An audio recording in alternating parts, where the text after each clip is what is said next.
تو چطورید؟ امروز اومدم با یه ویدیو دیگه. میخوام 5 رودات برتر سیزن 10 کالافو بهتون بدم و میخوام ازش استفاده کنید و پیشرفت کنید. و میخواستم بهتون بگم که هم از SMG ها شروع میشه تا شاتگان و اسنایپ و فلان و بسار.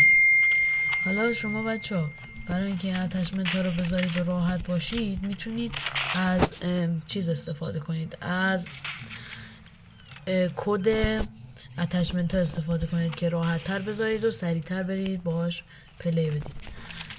بچه میخواستم در مورد یه چیزی با تو صحبت کنم که اگه این وسیله ها رو دارید با اونا پلی بدید. حتما انگشتیتون رو بذارید، انگشتی حتما باید باشه براتون. بعد دیگه باید براتون چیزم باشه، اتچمنت خوبی داشته باشید و یا با هدفون یا با چیز دیگه پلی بدید. حالا بی معطلی بریم سراغ ویدیو. Let's go.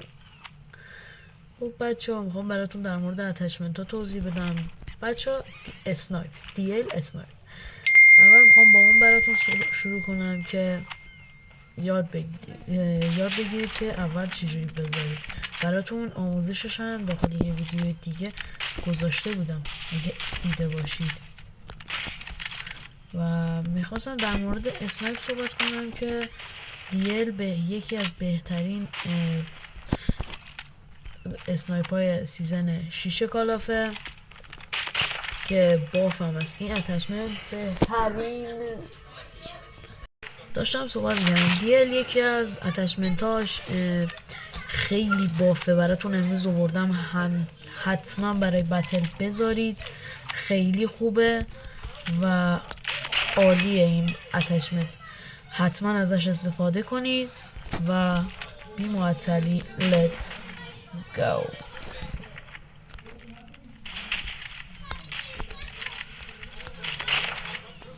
بچه ها حتما از چیزم استفاده کنید، سنسیویتی خیلی خوبی هم برای بازی داشته باشید. اگه نداشته باشید که دیگه مشکل از سنس و نمیتونید درست بازی کنید. باید حتما یه سنسیویتی خوب و یه بیسیک خوب بچینید برای خودتون. بی معطلی بزن بریم. خب بچه ها اینم لوداتی که میخواستم بهتون بدم. بی معطلی بریم دنبال لودات بگردیم. اولین اتچمنتی که میخواستم بهتون بدم HS 405 است. حتما از این اتچمنت استفاده کنید. اتچمنت وان شاتی خیلی خوبه، حتما ازش استفاده کنید. بریم اتچمنت رو ببینیم. بچه ها اینم از اتچمنت، حتما ازش اسکرین بگیرید، خیلی اتچمنت بافه برای بتل.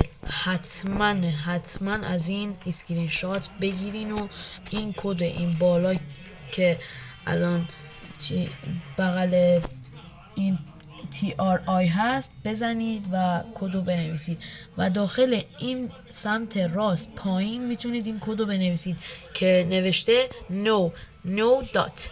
اینو که بزنید اینجا بزنید روش، میتونید اون کدی که اسکرین گرفتید رو بنویسید. حالا بریم یه اتچمنت دیگه از AK117 متیک بهتون بدم، خیلی عالیه. بچه ها اصلا سوال نکنید که به درد نمیخوره روی AK117 اصلی و اینا، نه اصلا اینجوری نیست، روی هر دو AK117 میشه. بچه ها این هم از اتچمنتش، خیلی اتچمنت خوبی، عالیه و حتما ازش استفاده کنید، خیلی خوبه. بریم سراغ اتچمنت دیگه. اتچمنت بیوای یکی از شاتگان های خوبمون که هم بدون اتچمنتش خوبه هم با اتچمنتش. این هم از اتچمنتشه. بچه ها حتما مازلش رو روی همینی که بهتون نشون میدم بذارید، چون دمیج رنجتون رو 25% اضافه میکنه و این دمیج رنجش 20% برلش. مازلش حتما اونی که بهتون گفتم باشه. بریم سراغ اتچمنت بعدی. اتچمنت DLQ یکی از بهترین اسنایپ های داخل سیزن شیش کالاف خیلی خوبه، حتما ازش استفاده کنید و ببینید این اتچمنت رو، خیلی خوبه و این اتچمنت مازل نداره، مازلشون خوب نیست و روی همه اینا هم جوابه دیگه، روی همهشون جوابه. حالا بریم برای اتچمنت BP50. BP50 یکی از گانای خوبمونه، حتما این یعنی ایمش، اگه اتچمنت خوبی داشته باشه ایمش خیلی قفلیه، بگیرید روی انمی قفل میکنه انقدر که سری میزنه. این هم اتچمنتش، اسکرین شات بگیرید و استفاده کنید.